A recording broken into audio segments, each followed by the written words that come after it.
ஒரு நபித்தோழர் பள்ளியிலே உட்கார்ந்து இருக்கிறார். ரசூலுல்லாஹி ஸல்லல்லாஹு அலைஹி வஸல்லம் அந்த பள்ளியிலே உட்கார்ந்து இருக்கக்கூடிய அந்த நபித்தோழரை சந்திக்கிறார்கள். சந்தித்து கேட்டார்கள், அபு உமாமா, ஏன் தொழுகை இல்லாத இந்த நேரத்திலே பள்ளிவாசலிலே உட்கார்ந்து இருக்கிறார்கள்? யா ரசூலுல்லாஹ், கவலை. யா ரசூலல்லாஹ், கடன் மிகைத்திருக்கிறது.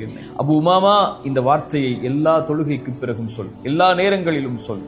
அல்லாஹும்ம இன்னி அஊது பிக, யா அல்லாஹ், பாதுகாப்பை தேடுகிறேன், மினல் ஹம்மி வல் ஹஸன், துக்கத்திலிருந்தும் கவலைகளிலிருந்தும், வஅஊது பிக மினல் அஜ்ஸி வல் கஸல், யா அல்லாஹ், சோம்பேறித்தனத்திலிருந்தும் ஏழாமையிலிருந்தும் என்னை பாதுகாத்துக் கொள். வஅஊது பிக மினல் ஜுப்னி வல் புഖல், யா அல்லாஹ், கஞ்சத்தனத்திலிருந்தும், யா அல்லாஹ், கோழைத்தனத்திலிருந்தும், வஅஊது பிக மின் கலபத்தித் தைனி வ கஹ்ரிர் ரிஜால், யா அல்லாஹ், கடனிலிருந்தும் அதன் காரணமாக மக்கள் என்னை மிகைப்பதிலிருந்தும் என்னை பாதுகாத்துக் கொள் என்று அல்லாஹ்விடத்திலே கேள் அபு உமாமா, அல்லாஹ் நீக்குவான். அபு உமா சொன்னார்கள், நான் கேட்டேன், அல்லாஹ் என்னை நீக்கினான். கேட்டீர்களா? அழைத்தீர்களா?